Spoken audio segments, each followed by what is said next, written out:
سبحانك لا علم لنا إلا ما علمتنا إنك أنت العليم الحكيم. سبحانك لا علم لنا إلا ما علمتنا إنك أنت العليم الحكيم. سبحانك لا علم لنا إلا ما علمتنا إنك أنت العليم الحكيم.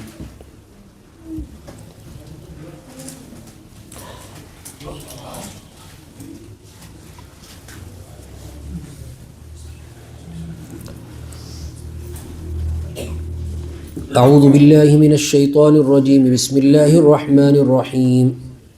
الذين يأكلون الربا لا يقومون إلا كما يقوم الذي يتخبطه الشيطان من المس ذلك بأنهم قالوا إنما البيع مثل الربا وأحل الله البيع وحرم الربا فمن جاءه موعظة من ربه فانتهى فله ما سلف وأمره إلى الله ومن عاد فأولئك أصحاب النار هم فيها خالدون. صدق اللہ العظیم. سورہ بقرہ کے آخری دو رکوع، اس سے پہلے یہ مضمون سنا تھا کہ اللہ تعالیٰ نے شاندار نظام قائم کیا زکوٰۃ اور صدقات اور خیرات کا، تاکہ اس امت کا کوئی بھی طبقہ اس حال میں نہ رہے کہ وہ قوم کے لیے، امت کے لیے بوجھ بن جائے. امت کا کوئی بھی طبقہ قوم کے لیے بوجھ نہ بنے. ہر طبقہ انڈیپینڈنٹ ہو اور اپنی ضروریات کا کفیل ہو.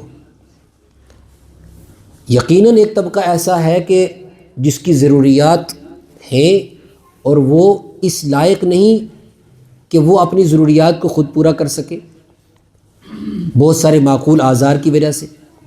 کبھی وہ فزیکلی چیلنجڈ ہے اس وجہ سے، کبھی وہ ایسے کاموں میں مشغول ہے کہ اگر وہ کام نہیں کرے گا تو دین کا حرج ہو جائے گا. کما تو سکتا ہے لیکن اگر وہ کمانے نکل جائے گا تو وہ بڑی ذمہ داریاں متاثر ہوں گی، جو ذمہ داریاں وہ نبھا رہا ہے کمانے کی وجہ سے. وہ دینی ذمہ داریاں جیسے علماء کا طبقہ ہے، ائمہ کا طبقہ ہے، دین کی خدمت کرنے والوں کا طبقہ ہے. تو ایسا نہیں کہ وہ کما نہیں سکتا ہے، بلکہ دوسروں سے اچھا کما سکتا ہے، دوسروں سے اور زیادہ امانت داری کے ساتھ کما سکتا ہے، اچھا کاروباری بن سکتا ہے، اچھی ملازمتوں پہ جا سکتا ہے. تعلیمی لیاقت، تعلیمی صلاحیت کی کمی نہیں. ہر اعتبار سے وہ معاشرے کے اونچی سوچ، اونچی فکر اور اونچے خاندان، اونچے سٹیٹس، ہر اعتبار سے وہ اچھا ہے. لیکن وہ کمانے کے چکر میں اس لیے نہیں پڑتا کہ جو ذمہ داری اس نے اپنے سر لی ہے یا اللہ نے جو اس کے سر ذمہ داری ڈالی ہے، اگر وہ اس ذمہ داری کو چھوڑ کے کمانے کے پیچھے نکلے گا تو دین کا حرج ہوگا. تو ایک طبقہ وہ ہے. اسی طریقے سے ایک طبقہ وہ ہے کہ جس کو اچانک حالات نے دبا دیا. ہے تو بڑے خاندان والا، بڑا اچھا تھا، لیکن حالات کے تیور نے جو ہے اس کے حالات اور اس کا رخ بدل دیا اور وہ کہیں کا کہیں پہنچ گیا. کسی قرض میں ڈوب گیا، کسی پریشانی میں مبتلا ہو گیا، کسی بڑی بیماری کا شکار ہو گیا، کسی جگہ اس کا کچھ لٹ گیا. تو وہ طبقہ اگرچہ وہ خود قرض کر سکتا تھا لیکن اچانک حالات نے اسے گرا دیا، تو اب وہ طبقہ امت کے لیے پریشانی کا سبب نہ بن جائے. اس لیے امت کے مالدار طبقے کو حکم دیا گیا کہ تمہارے مال میں سے خرچ کرو. حالانکہ اگر اللہ چاہے تو ان کے لیے الگ کر سکتا تھا، لیکن چونکہ یہاں دو فائدے حاصل ہوں گے. ایک تو یہ کہ وہ طبقہ بھی ٹھیک سے ہو جائے گا، اور دوسرا یہ کہ جس کے پاس مال ہے وہ مال کی وجہ سے متکبر نہیں بنے گا اور اس کا مال پاکیزہ ہو جائے گا. مال بھی اس کی عبادت کا سبب بن جائے گا اور اللہ کو راضی کرنے کا سبب بن جائے گا. اس لیے اللہ نے صدقہ، خیرات اور اسی طریقے سے خرچ کرنے، نفلی صدقات، تطوع، ان سب چیزوں کا نظام ایک شریعت کے اندر خوبصورت نظام، اور اس پر پھر ترغیب بھی دی. زور زبردستی نہیں کی. زکوٰۃ کو صرف فرض قرار دیا، اور اس کے بعد باقی جو چیزیں ہیں، نظر انسان خود اپنے اوپر واجب کرتا ہے، اور صدقۃ الفطر بھی اس پر واجب ہے. اس کے علاوہ جو ہیں وہ سب نفل صدقات ہیں. اس کی ترغیب دی اور بڑے شاندار طریقے سے ترغیب دی. من ذا الذی یقرض اللہ قرضا حسنا، کون ہے وہ جو اللہ کو قرض دے گا؟ اللہ کو کیا قرض کی ضرورت ہے؟ لیکن اللہ نے اس کو کہا کہ جیسے تم کسی کو قرض دیتے ہو اور اس کے اوپر گویا کہ تم احسان کرتے ہو اور تمہیں یہ لگتا ہے کہ وہ تم پر احسان کرے گا واپس. اللہ پر تو کوئی احسان نہیں کر سکتا، نہ اللہ کو کسی کے احسان کی ضرورت. لیکن جس طریقے سے تم دنیا میں کسی کو قرض دیتے ہو اور اس کی ضرورت پوری ہو جاتی ہے اور وہ پھر تمہارے ساتھ تمہارا وہ کیا بن جاتا ہے، تم اس کے محسن بن جاتے ہو اور وہ بھی تمہارے ساتھ حسن سلوک کرتا ہے۔ اسی طریقے سے جب تم اللہ کے نام پر خرچ کرو گے تو اللہ بھی عظیم محسن ہے، وہ تمہیں اتنا دے گا، اتنا نہال کر دے گا کہ تم تصور بھی نہیں کر سکتے۔ من ذا الذی، کون ہے وہ، یقرض اللہ، جو قرض دے اللہ کو، قرضا حسنا، شاندار قرض، یہ وہ قرض نہیں ہے دنیا والا، فیضاعفہ لہ اضعافا کثیرہ، پھر اس کو اللہ اتنا بڑھا دے، اتنا بڑھا دے، اتنا بڑھا دے جتنا انسان سوچ بھی نہیں سکتا۔ تو اس کو اللہ نے قرض حسن کہا۔ علماء نے لکھا ہے اس کی تفسیر میں، اس سے مراد ہے نفل صدقات، اس سے مراد ہے للہ خرچ کرنا، اس سے مراد ہے صدقہ جاری ہے، یہ چیزیں۔ کل بھی اشارتاً میں نے ایک بات عرض کی تھی کہ ہمارے یہاں تصور خرچ کرنے کا کیا ہے، یا تو زکوٰۃ یا اس کے بعد مصیبت میں کیا ہوا صدقہ، عام صدقہ نہیں، مصیبت میں کیا ہوا صدقہ، بس یہی دو چیزیں ہیں۔ زکوٰۃ بھی بہت معمولی طبقہ ہے جو زکوٰۃ ادا کرتا ہے، ورنہ بہت ساروں کو تو زکوٰۃ فرض ہے یہ پتہ ہی نہیں، اور جی آج پورے سال دینے رہنے ہیں جی، وہ دینے ہی رہنے ہیں، اور خالی روزے کہہ دیا، وہ صاحب کیا کریے، صاحب کری کہہ دیا، وہ دینے رہنے ہیں جی، تو یہ نہیں چلے گا۔ زکوٰۃ مستقل ایک فکس نظام ہے، اس کو سیکھنے کی ضرورت ہے، یہ الگ چیز ہے۔ وہ 2.5% جتنا مال سیونگ ہے اس پہ ہے۔ اس کے بعد قربانی ہے، وہ واجب ہے، وہ اس کو ادا کرنی ہے۔ زکوٰۃ دینے والا کسی پر احسان نہیں کرتا، بلکہ علماء نے لکھا ہے کہ زکوٰۃ دینے والے کو اپنا زکوٰۃ کا مصرف خود ڈھونڈنا چاہیے۔ چیزوں کا فائدہ اٹھائیے کہ زکوٰۃ مستحق تک پہنچ بھی جاتی ہے، اور پھر جو ہے تعلیم اس کا حصہ بھی بڑھ جاتا ہے، تو دونوں چیزیں اس سے حاصل ہو جاتی ہیں، زکوٰۃ بھی ادا ہو جاتی ہے اور تعلیم کو فروغ بھی ملتا ہے۔ ورنہ یہ بات میں نے سخت لفظ اس لیے استعمال کیا کہ امت جو آج زکوٰۃ وصول کرنے والے علماء حفاظ جو اپنے مدرسے کے شیخ الحدیث ہوتے، بخاری شریف پڑھا رہے ہوتے، جو اپنے مدرسے کے قرآن پاک پڑھا رہے ہوتے، جس کے لیے حضور نے فرمایا خیرکم من تعلم القرآن وعلمہ، تم میں سب سے بہترین انسان، سب سے بہترین انسان، سرٹیفکیٹ کس کی طرف، سب سے بہترین انسان وہ ہے کہ جو قرآن کو سیکھے، اس سے بڑی شاندار گدی کسی کی نہیں ہے جو قرآن کو سیکھ رہا ہے۔ ہمیں یاد ہے ہمارے ایک استاد ہیں حضرت مولانا خورشید احمد گیاوی صاحب دعوت برکاتہ اللہ علیہ، دارالعلوم دیوبند کے استاد، بہت بڑے استاد، دورہ حدیث کی کتابیں پڑھاتے۔ ایک مرتبہ میں سبق میں انہوں نے فرمایا، بڑی اپنی دل کی ایک تمنا کا اظہار کیا، فرمایا میری تمنا یہ ہے کہ جب تک مجھے اللہ صحت دے، میں ٹھیک ٹھاک ہوں، میں دارالعلوم میں پڑھاؤں حدیث کی کتابیں، اور جب میری آخری عمر آ جائے اور میں درسگاہ نہ جا سکوں، پھر میں واپس گیا چلا جاؤں۔ وہ گیا بہار میں ایک جگہ گیا، میں چاہتا ہوں میں واپس دارالعلوم چھوڑ کے گیا چلا جاؤں۔ بھائی اتنے بڑے ادارے کو کوئی چھوڑنا چاہے گا؟ آخر میں ہر انسان کیا چاہے گا کہ بھائی میری خواہش یہ ہے کہ میں ادھر ہی مروں اور یہی مزار قاسمی میں میری قبر بنے بڑے بڑے علماء کے ساتھ۔ انہوں نے ہماری درسگاہ میں اپنی ایک دلی خواہش کا اظہار کیا کہ میری تمنا یہ ہے کہ جب تک مجھے اللہ صحت دے میں حدیث کی کتابیں پڑھاؤں، اور جب میں بوڑھا ہو جاؤں اور آخری عمر میں پہنچوں، میں واپس گیا چلا جاؤں اور وہاں حفظ کی کلاس میں بیٹھوں اور قرآن پڑھتے پڑھتے میری موت آئے۔ میری موت اس حال میں آئے کہ میں بچوں کو قرآن پڑھا رہا ہوں۔ اور یہ حفاظ، یہ علماء جب رمضان میں چلتے ہیں تو ان کی مجبوریاں ہیں، ان کے حالات ہیں، یہ نظام حکومتوں کے تھے اصل میں تعلیم کو فروغ دینے کے، جب نہیں رہی نظام، وہ حکومتیں نہیں رہی، وہ بیت المال کا نظام نہیں رہا، ورنہ تو حکومت کا فنڈ ہے باضابطہ تعلیم کے لیے الگ کرنا، دینی تعلیم کو الگ کرنا، دینی تعلیم کو فروغ دینا، یہ حکومتوں کی ذمہ داریاں تھیں۔ جب وہ حکومتیں نہیں رہی تو اس کے بعد پھر امت کے اوپر یہ ذمہ داریاں آئی۔ اس لیے میں نے سخت لفظ بولا کہ یہ جو علماء اور حفاظ جو زکوٰۃ وصول رمضان میں کرتے ہیں، یہ زکوٰۃ وصول کرنے کی نوکری نہیں کرتے، ان کا مستقل الگ کام ہے۔ یہ 11 مہینے وہ کام کرتے ہیں اور 1 مہینے وہ کام کرتے ہیں جو مجھے اور آپ کو کرنا چاہیے تھا، ان کے لیے جو مجھے اور آپ کو کرنا چاہیے تھا کہ زکوٰۃ جمع کرنی چاہیے تھی اور ان تک پہنچنا چاہیے تھا، پھر 11 مہینے وہ کام کر کے 1 مہینہ یہ کام بھی یہی کرتے۔ ان کا احسان اللہ تبارک و تعالیٰ ہی ان کے احسان کا بدلہ ان کو دے سکتا ہے، ہم تو تصور بھی نہیں کر سکتے۔ اسی لیے بہت ساری مساجد کے اندر بڑی بے تکے طریقے سے یہ نظام چلتا ہے۔ ہر مسجد والوں کو، یہاں تو چلو جگہ ہی چھوٹی ہے، ہم نے دیکھا بہت ساری جگہوں میں جیسے نظام بدلا ہے، انہوں نے طے کیا مسجد کے اندر کہ کوئی حافظ اور کوئی مدرسے کا ذمہ دار مدرسے کے لیے اگر کلیکشن کرنے کے لیے آئے گا، وہ دروازے کے باہر نہیں بیٹھے گا کبھی۔ کیوں بیٹھے گا وہ دروازے کے باہر؟ اس کے لیے مستقل ایک چیئر لگے، ایک ٹیبل لگے، جہاں نظام بننے چاہیے، جہاں ممکن ہے وہاں ہونا چاہیے، مستقل اس کا ایک ترتیب بنے، بے ترتیبی بھی نہ ہو اور فراڈ بھی لوگ نہ کرے، دھوکہ بھی نہ دے لوگ، اس کا بھی ایک نظام بنے ایسا۔ لیکن نظام کون بنائے گا؟ سب لوگ وہی کام کریں گے؟ وہ تو پورا سال پڑھاتے ہیں، قرآن پاک پڑھاتے ہیں، حدیث پڑھاتے ہیں، بھوکے رہتے ہیں، پیاسے رہتے ہیں اور حالات کا شکار رہتے ہیں، قرضوں کے تلے دبے رہتے ہیں، اور پھر 1 مہینے ان بچوں کے لیے خوراک بھی جمع کرتے ہیں۔ اس لیے زکوٰۃ دینا یہ اس کا فرض ہے، زکوٰۃ اس کو دینی ہے اپنے مال کو پاک کرنے کے لیے، کسی کو پر احسان کرنے کے لیے نہیں۔ ہاں اچھی بات یہ تھی کہ زکوٰۃ سے الگ ہٹ کر تعلیمی نظام کے اندر ہمارا قرض حسنہ اور صدقہ جاریہ ہماری رقوم لگے، کثرت سے لگے۔ بات لمبی ہو گئی، میں مختصر کر رہا ہوں اس کو، پھر سے میں کہہ رہا ہوں کہ زکوٰۃ فرض ہے، قربانی واجب ہے، نظر اپنے اوپر واجب ہے، یہ الگ کیٹیگری ہے۔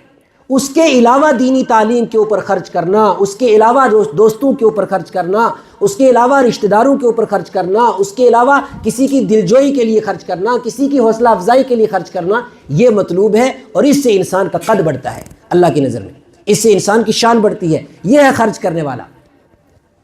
اور ہمیں صدقہ کا بھی یاد آتا ہے، کوئی خواب دیکھا جی بڑا خطرناک سا خواب، اور جی صدقہ کرو، یا پھر کوئی مصیبت آئی، کوئی بیمار ہو گیا جی گھر کا کوئی بندہ، اب صدقہ کرو۔ اور صدقہ بھی کیسے کرنا ہے؟ جانور ہی ذبح کرنا ہے، جب تک جانور نہیں ذبح کریں گے صدقہ ہی نہیں ہوگا۔ یہ کون سا تصور ہے؟ صحابہ کرام نے تو کبھی ایسے نہیں کیے۔ دل کی سیٹسفیکشن کے لیے کوئی کرتا ہے، اچھی بات ہے، ناجائز نہیں میں کہہ رہا، میں یہ کہہ رہا ہوں کہ جو طریقہ کار ہے اس کو بدلنے کی ضرورت ہے۔ طریقہ کار سوچنا، کبھی وہ بھی کرے، کبھی یہ بھی کرے، کبھی یہ بھی کرے۔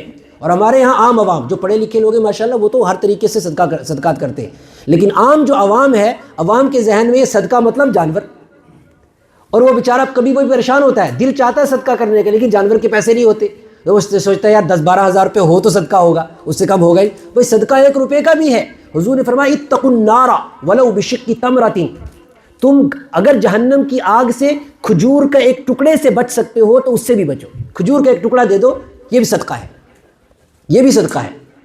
اور صدقہ جاریہ تو خیر کہنا ہی کیا۔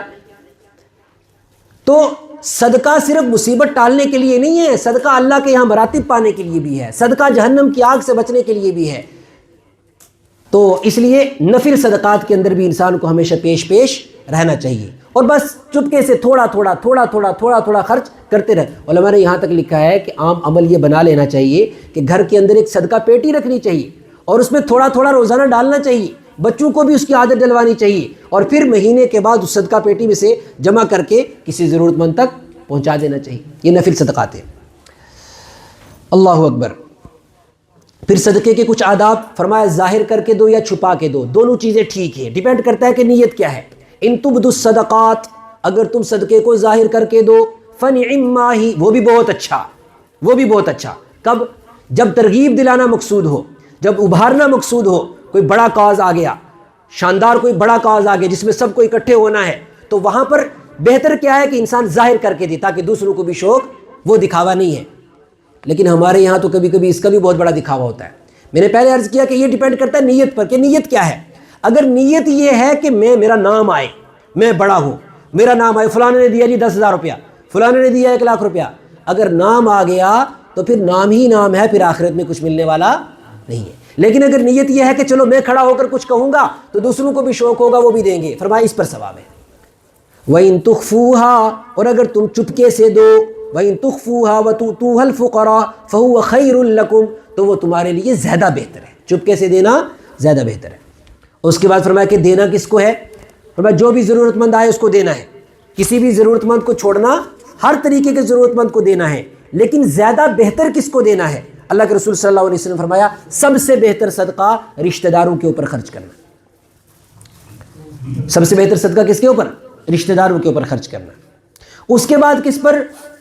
فرمایا اس کے بعد جو ہے اپنے تعلق والے، پڑوس والے، دوست احباب، ان پر خرچ کرنا، یہ سب سے افضل ہے۔